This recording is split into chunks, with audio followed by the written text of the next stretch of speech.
प्यारे बच्चों, आप सभी को मेरा प्यार भरा नमस्कार। आइए आज हम मैजिक माइंड की हिंदी भाग 6 की मनस्वी का पाठ करते हैं। आइए आज हम पाठ 20 काबुली वाले का पठन पाठन करते हैं। काबुली वाले का अर्थ है मेवा बेचने वाला। इंसान अपने बच्चों के लिए देश विदेश घूमकर पैसा इकट्ठा करता है, लेकिन काबुली वाला अपनी लड़की को बचपन में ही छोड़कर विदेश पैसा कमाने के लिए गया। वहां एक बच्ची को देखकर उसे अपनी बेटी की याद आ गई। रविंद्रनाथ ठाकुर द्वारा रचित प्रस्तुत कहानी पितृ प्रेम की एक मार्मिक अनुभूति प्रस्तुत करती है। तो काबुली वाला एक ऐसे व्यक्ति की कहानी है जो अपनी बेटी को छोड़कर विदेश में पैसा कमाने आता है और जहां आकर उसे एक लड़की मिलती है जो उसे अपनी ही बेटी जैसी प्रिय हो जाती है। तो आइए देखते हैं क्या है इस पाठ में। मेरी 5 वर्ष की छोटी लड़की मिनी से घड़ी भर भी बात किए बिना नहीं रहा जाता। संसार में जन्म लेने के बाद भाषा सीखने में उसने सिर्फ 1 ही साल लगाया होगा। तो मिनी की बात हो रही है, एक छोटी लड़की है जो कि बहुत ज्यादा बोलती है, वाचाल है। एक दिन सवेरे मैंने अपने उपन्यास में हाथ लगाया ही था कि इतने में मिनी ने आकर शुरू कर दिया। बापूजी, रामदयाल दरबार का को कोआ कहता है, वो कुछ जानता ही नहीं ना बापूजी। तो वो आके बताती है कि जो रामदयाल है वो कोए को काक कह के बुला रहा है। दुनिया की भाषाओं की विभिन्नता मतलब अनेक प्रकार की होती हैं दुनिया की भाषाएं के विषय में मेरे कुछ कहने से पहले ही उसने दूसरा प्रसंग छेड़ दिया। देखो बाबूजी, भोला कहता है आकाश में हाथी सूंड से पानी फेंकता है, इसी से वर्षा होती है। अच्छा बाबूजी, भोला झूठ मूठ का बकता बहुत है ना। तो यहाँ पर आप देखते हैं कि मिनी जो है अपने बाबूजी से आके अलग अलग तरीके की बातें कर रही है। मैं बोला मिनी तू जा, भोला के साथ खेल जाकर, मुझे अभी काम है। अच्छा। मेरा घर सड़क के किनारे पर था। एक दिन मिनी मेरे कमरे में खेल रही थी। सहसा मिनी खेल छोड़कर खिड़की के पास दौड़ी गई और बड़ी जोर से चिल्लाने लगी, काबुली वाले, ओ काबुली वाले। तो एक बारी क्या हुआ कि मिनी के घर के पास से काबुली वाला गुजर रहा था, तो उसने उसे आवाज लगा ली। मैले कुचैले ढीले कपड़े पहने, सिर पर साफा बांधे, कांधे पर मेवे की झोली लटकाए, हाथ में 2 अंगूर की पिटारियां लिए एक लंबा सा काबुली वाला धीमी चाल से सड़क पर जा रहा था। तो यहाँ पर हमें काबुली वाले का विवरण मिलता है। लेकिन मिनी के चिल्लाने पर ज्यों ही काबुली वाले ने हंसते हुए उसकी तरफ मुंह फेरा और मेरे मकान की तरफ आने लगा। तो काबुली वाला रोज ही मिनी को मिलने आता था। त्यों ही वह डरकर भीतर की ओर भाग गई। फिर उसका पता ही नहीं लगा कि वह कहाँ गायब हो गई। उसके मन में एक अंधविश्वास सा बैठा था कि उस झोली के अंदर तलाश करने पर उस जैसी और भी 2-4 जीती जागती लड़कियां निकल सकती हैं। तो वो काबुली वाले से उस समय डर गई थी, क्योंकि उसके पास एक झोला था। उसे लगा था उस झोले में और भी लड़कियां हो सकती हैं। इधर काबुली वाले ने आकर मुस्कुराते हुए मुझे सलाम किया और खड़ा हो गया। तो उसने आके मिनी के पिताजी को प्रणाम किया। मैंने उससे कुछ सौदा खरीदा। फिर वह बोला, बाबू साहब तुम्हारी लड़की कहाँ है? तो फिर वो मिनी के बारे में उनसे पूछता है। मैंने मिनी के मन से फिजूल का डर दूर करने के इरादे से उसे भीतर से बुलवा लिया। वह मुझसे बिल्कुल सट कर काबुली वाले के मुंह और झोली की तरफ संदिग्ध दृष्टि, संदिग्ध मतलब बहुत ही विस्मय, मतलब क्या हो सकता है, हैरान परेशान थी वह, देखती हुई खड़ी रही। काबुली वाले ने झोली में से किशमिश और खुबानी निकाल कर देना चाहा, परंतु उसने कुछ भी ना लिया, क्योंकि वह पहले काबुली वाले से डर रही थी और दोनों संदेह के साथ मेरे घुटने से चिपक गई। काबुली वाले ने उसका पहला परिचय इस तरह हुआ। कुछ दिन बाद एक दिन सवेरे किसी जरूरी काम से मैं बाहर जा रहा था। देखा मेरी दुहिता दरवाजे के पास बेंच पर बैठी हुई काबुली वाले से खूब बातें कर रही है और काबुली वाला उसके पैरों के पास बैठा बैठा मुस्कुराता हुआ सब ध्यान से सुन रहा है। तो उसकी दोस्ती हो चुकी थी काबुली वाले से। देखा तो मिनी का छोटा सा आंचल बादाम किशमिश से भरा था। तो काबुली वाला उसे अपनी बेटी की तरह ही प्यार करता था और उसको खूब सारे मेवे खिलाता था। मैंने काबुली वाले से कहा, उसे यह सब क्यों दे दिया? अब मत देना, कहकर जेब में से एक अठन्नी निकालकर उसे दे दी। उसने बिना किसी संकोच से अठन्नी लेकर अपनी झोली में डाल ली। घर लौटकर देखता हूं तो उस अठन्नी से बड़ा उपद्रव खड़ा कर दिया है। मिनी की माँ मिनी से पूछ रही है, तूने ये अठन्नी पाई कहाँ से? मिनी ने कहा, काबुली वाले ने दी है। तो काबुली वाले ने कोई पैसे नहीं लिए थे, यहाँ तक कि उसने वो अठन्नी वापस मिनी को ही दे दी थी। वास्तव में जाते समय काबुली वाले ने वह अठन्नी मिनी की झोली में डाल दी थी। इस बीच में काबुली वाला रोज आता रहा और पिस्ता बादाम की रिश्वत दे देकर मिनी के छोटे से हृदय पर उसने काफी अधिकार जमा लिया। दोनों मित्रों में कुछ बंधी हुई बातें होती थी, जैसे रहमत को देखते ही मेरी लड़की हंसती हुई पूछती, काबुली वाला, ओ काबुली वाला, तुम्हारी झोली के भीतर क्या है? रहमत हंसता हुआ उत्तर देता, हाथी। तो काबुली वाले का असली नाम क्या है? रहमत। फिर रहमत मिनी से कहता, लल्ली तुम ससुराल कब जाओगी? तो इस पर उल्टे वह रहमत से ही पूछती, तुम ससुराल जाओगे? रहमत अपना मोटा गुस्सा तान कर कहता, हम ससुर को मारेगा। सुनकर मिनी खूब हंसती। देखते देखते शरद ऋतु आ गई। हर साल माघ महीने के लगभग रहमत अपने देश चला जाता। इस समय वह अपने ग्राहकों से रुपए वसूल करने में के काम में बड़ा उद्विग्न रहता, मतलब बिजी रहता, बहुत ही उसको इस समय में काम करता था। उसे घर घर घूमना पड़ता, लेकिन फिर भी वह मिनी से एक बार मिल ही जाता, चाहे वो कितना ही काम में मशहूर क्यों नहीं था, लेकिन फिर भी वो मिनी से मिलने आता है। एक दिन सवेरे में अपने छोटे कमरे में बैठा हुआ उस अपनी नई पुस्तक का प्रूफ देख रहा था। उसी दिन सड़क पर एक बड़ा भारी हल्ला सा सुनाई दिया।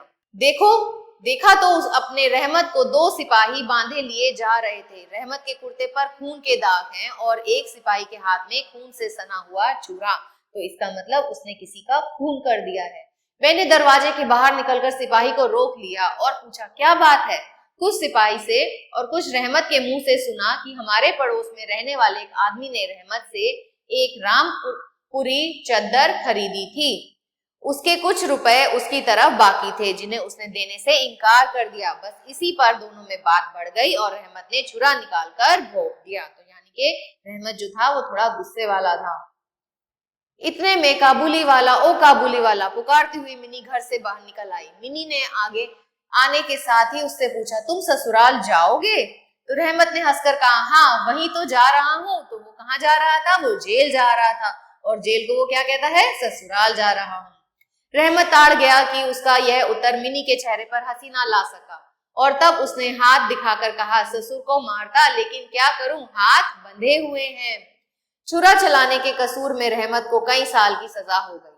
काबुली का ख्याल धीरे धीरे मन से बिल्कुल उतर गया। कितने ही साल बीत गए। सालों बाद आज फिर एक शरद ऋतु आई है, तो इस घटना को बहुत वर्ष बीत गए और मिनी भी अब बड़ी हो गई। मिनी की सगाई पक्की हो गई है। हमारे घर पर आज सवेरे ही शहनाई बज रही है, तो घर में शादी का माहौल है।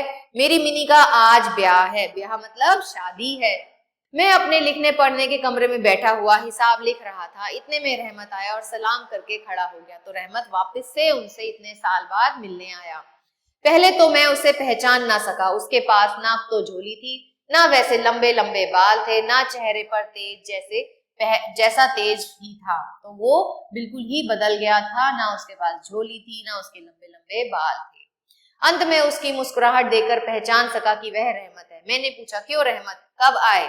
तो उससे पूछता है कि तुम कब आए? उसने कहा, कल शाम को जेल से छूटा हूँ। तो वो जेल से छूटने के बाद ही मिनी से मिलने आ गया था।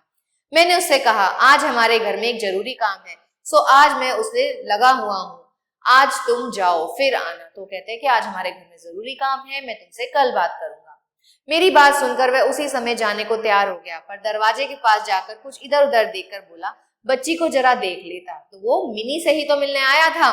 शायद उसे विश्वास था कि मिनी अभी तक वैसी ही बच्ची है, तो वो ये सोच रहा था। समय तो बहुत ज्यादा निकल गया था, लेकिन उसके मन में मिनी की छवि जो थी वो ज्यों की त्यों ही बनी हुई थी। उसने सोचा कि मिनी अब भी पहले की तरह काबुली वाला, ओ काबुली वाला चिल्लाती हुई दौड़ी चली आएगी। उन दोनों के उस पुकारने को कौतुक जन ने हास्य लाभ में किसी तरह की रुकावट नहीं होगी। तो उसने ऐसे ही सोचा था कि मिनी वैसे ही उससे मिलेगी जैसे पहले वो उससे मिलती थी। मैंने कहा, आज घर में बहुत काम है, आज किसी से मुलाकात ना हो सकेगी। तो लेखक उसको बोलते हैं, काबुली वाले को बोलते हैं कि तुम अभी तो चले जाओ, क्योंकि घर में बहुत काम है, मैं अभी तुमसे मिनी को नहीं मिलवा सकता। मेरा जवाब सुनकर वह कुछ उदास सा हो गया। फिर सलाम बाबू सलाम कहकर दरवाजे से बाहर निकल गया। मेरे हृदय में ना जाने कैसी एक वेदना सी उठी। तो लेखक को भी थोड़ा सा दुख हुआ कि काबुली वाला आया तो मिनी से ही मिलने था। मैं सोच ही रहा था कि उसे बुलाऊं, इतने में देखा तो वह खुद ही आ रहा है। पास आकर बोला, ये अंगूर, किशमिश और बादाम बच्ची के लिए लाया था, उसको दे दीजिएगा। तो फिर यही यहाँ से हमें क्या पता चलता है कि वह बच्ची से अतः प्रेम करता था और उसके लिए मेवे लेकर आया था। मैंने उसके हाथ से सामान लेकर उसे पैसे देने चाहे, परंतु उसने मेरा हाथ थाम लिया। कहने लगा, आपकी बहुत मेहरबानी है बाबू साहब, हमेशा याद रहेगी, पैसा रहने दीजिए। तो वो कहता है कि नहीं, आपने मुझे अपनी बेटी से बात करने दी, उसे मेवे खिलाने दिए, ये आपकी बहुत बड़ी मेहरबानी है मेरे ऊपर, पैसे नहीं चाहिए।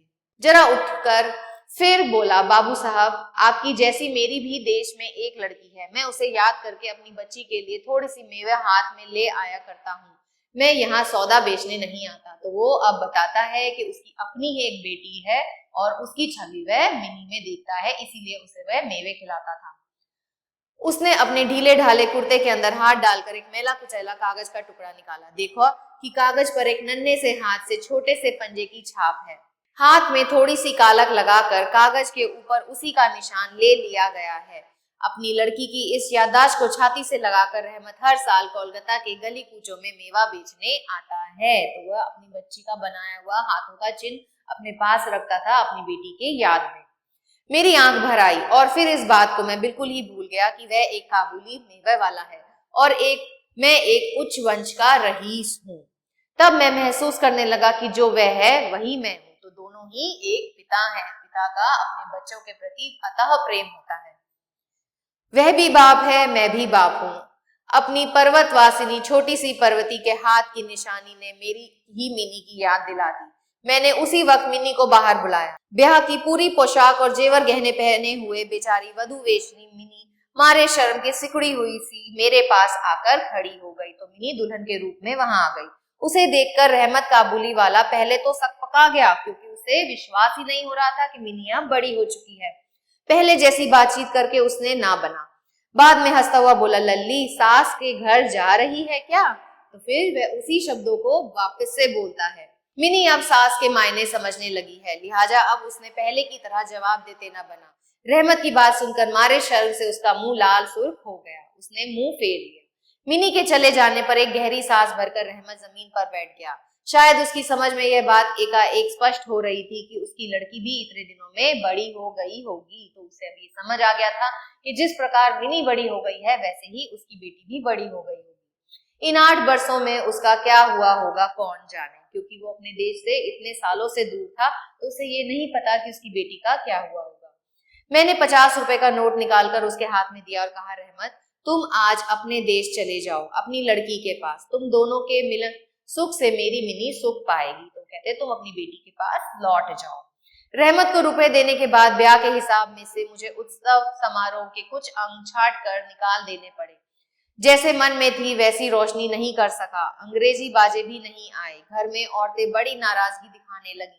सब कुछ हुआ, फिर भी मेरा ख्याल है कि आज एक अपूर्व मंगल प्रकाश से हमारा वह शुभ उत्सव उज्जवल हो उठा। तो क्या हुआ कि लेखक ने 50 रुपए काबुली वाले को दे दिए ताकि वह अपने घर जा सके। वे 50 रुपए से उसने अपने घर में लाइटें लगानी थी, उसने बाजे गाजे बजवाने थे, लेकिन उसने क्या सोचा? उसने सोचा कि एक बाप अपनी बेटी से मिल सकेगा, तो उसको उस चीज की अत्यधिक खुशी मिली।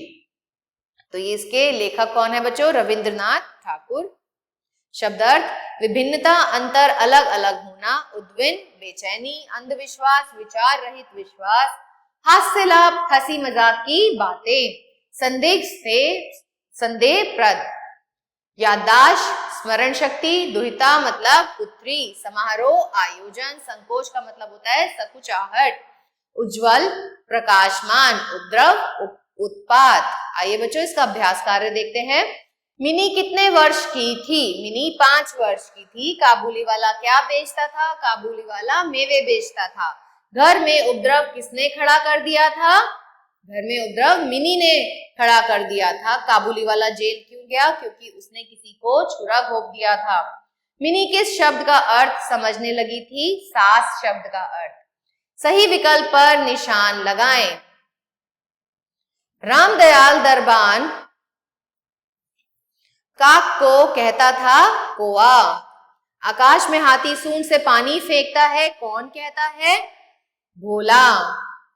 काबुली वाला रोजाना मिनी को क्या देता था? देता था पिस्ता और बादाम। किस कसूर में रहमत को सजा हुई थी? छुरा मारने पर।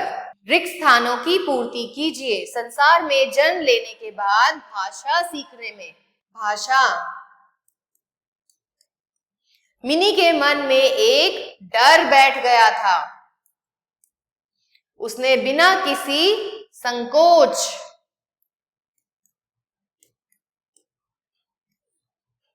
ऐसे ही बाकी के भाग आप अपने आप से अपनी उत्तर पुस्तिका में करेंगे। निम्नलिखित गद्यांश को ध्यानपूर्वक पढ़कर निम्नलिखित प्रश्नों के उत्तर दीजिए। शायद उसकी समझ में यह बात एकाएक स्पष्ट हो गई उठी थी कि उसकी लड़की भी इतने दिनों में बड़ी हो गई होगी। इन 8 वर्षों में उसका क्या हुआ होगा कौन जाने। यह बात कब स्पष्ट हुई थी? जब वह वापस आया था जेल काटकर और मिनी से मिला था। काबुली वाले की लड़की कहाँ थी? वो दूसरे देश में थी। 8 बरस एक काबुली वाला कहाँ रहा? वह जेल में रहा। काबुली वाला मिनी से क्यों स्नेह करता था? क्योंकि उसमें उसे अपनी ही बेटी की प्रतिबिंब दिखाई देता था। निम्नलिखित पंक्ति की व्याख्या कीजिए। मेरी आंखें भर आई और फिर इस बात को मैं बिल्कुल ही भूल गया कि वह काबुली मेवे वाला है और मैं एक उच्च वंश का रईस हूँ। जब काबुली वाला ने मिनी के लिए मेवे दिए और कहा कि मेरी भी अपनी एक बेटी है जो दूसरे देश में है और मिनी मुझे उसके जैसी ही लगती है, तो लेखक का दिल पसीज गया। उन्हें लगा कि अमीर और गरीब में कोई फर्क नहीं होता जब आप एक बच्चे के पिता होते हैं। निम्नलिखित प्रश्नों के उत्तर दीजिए। प्रस्तुत कहानी के लेखक कौन है? रविंद्रनाथ ठाकुर। मिनी ने भाषा सीखने में कितना समय लगाया? 1 वर्ष का समय।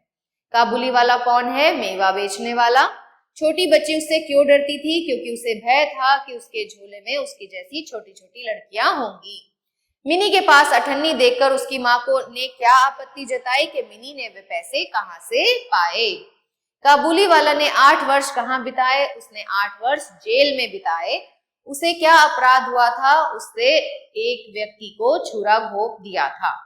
लेखक ने रहमत की सहायता क्यों की? क्योंकि उसे लगा कि जैसे आज उनकी बेटी का ब्याह है ऐसे ही रहमत को भी उसकी बेटी से मिला देना चाहिए। आशा करती हूँ यह पाठ आपको अच्छे से समझ आया होगा। मिलते हैं अगले पाठ में, तब तक के लिए आभार।